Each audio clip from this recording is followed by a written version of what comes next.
Vamos a aprender cómo calcular un índice a partir del método de multicriterio. El método de multicriterio es un método que se utiliza en muchas áreas, en donde para la construcción del índice se le asignan pesos diferentes a cada uno de los indicadores o variables que se están utilizando.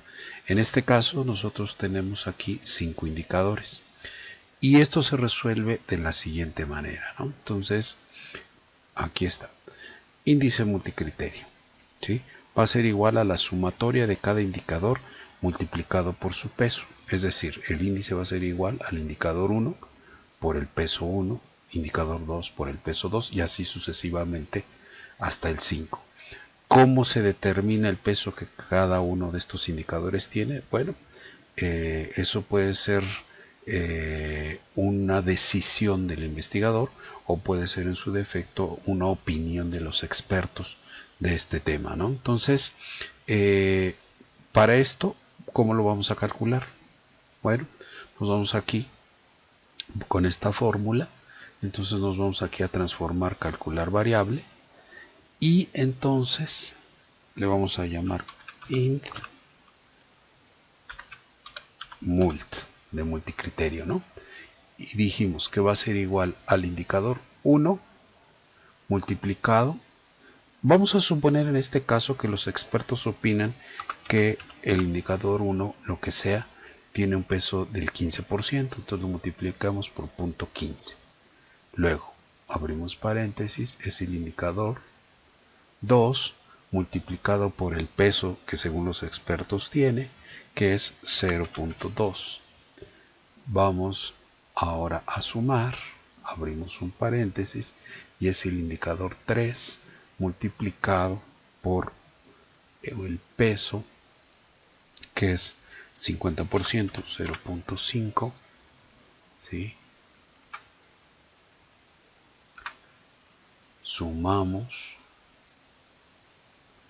abrimos otro paréntesis, es el indicador 4 multiplicado por el peso, que es 10%, 0.1, y sumamos por último el indicador 5 multiplicado por un peso de 15%, o sea 0.15. Y entonces le damos a aceptar y ya tenemos nuestro índice multicriterio, ¿no?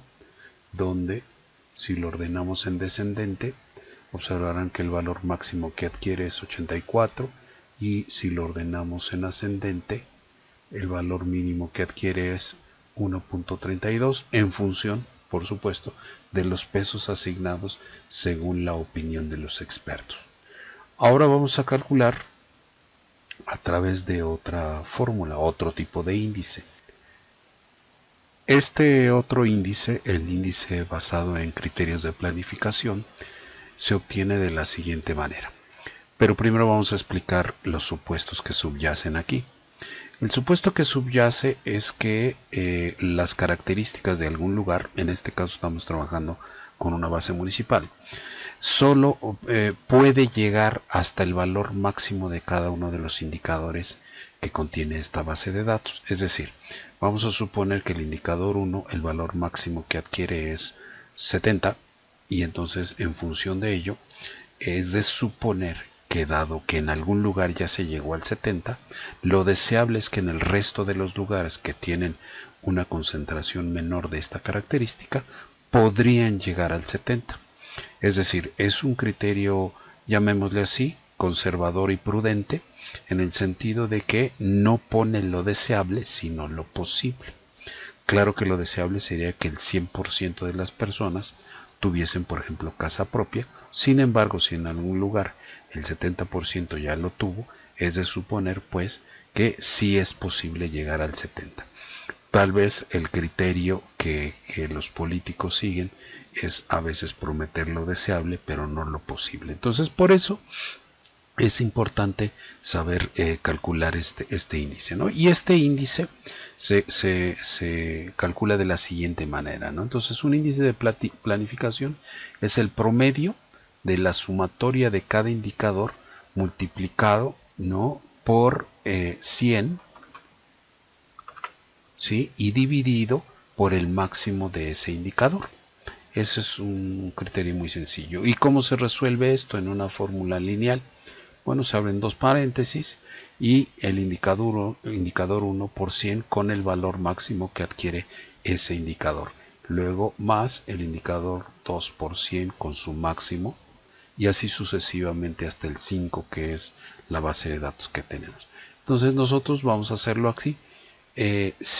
¿Cómo obtenemos los valores máximos? Eso es muy sencillo. Nos vamos aquí al menú analizar, nos vamos aquí a frecuencias, elegimos nuestros indicadores del 1 al 5 y le decimos en estadísticos que nos calcule el valor máximo, ¿sí? Y entonces aquí le vamos a decir, ¿no?, que le quitamos nuestra tabla de frecuencias y aquí ya está, ¿no? Aquí tenemos los valores máximos: 75, 92.1, 84.8, 99.0 y 100. Estos son los valores que yo voy a tomar para resolver mi fórmula. Si yo entonces calculo esto en el SPSS y un poco abreviando pasos, en función de que ya vimos cómo se resuelve el índice multicriterio, le vamos a decir transformar, calcular variable, y observarán que entonces yo ya le puse aquí, ¿no?, el índice de planificación va a ser igual a ¿qué? Abro mis dos paréntesis, es el indicador 1 por 100 entre su valor máximo, que es 75. Para el indicador 2 el valor máximo es 92.1, para el indicador 3 es 84.8, para el indicador 4 es 99 y para el indicador 5 es 100, y luego cierro mi segundo paréntesis y divido todo entre 5. ¿Por qué? Porque es un promedio de los 5 indicadores. Cuando le doy a aceptar, entonces ya lo que sucede es que ya tengo aquí mi índice de planificación, ¿sí?, en donde si lo ordenamos en descendente observarán que el primero adquiere el valor de 81.55 y el último, si lo ordenamos en ascendente, es 1.53, ¿no? De esta manera pues se calcula un índice por el método de planificación.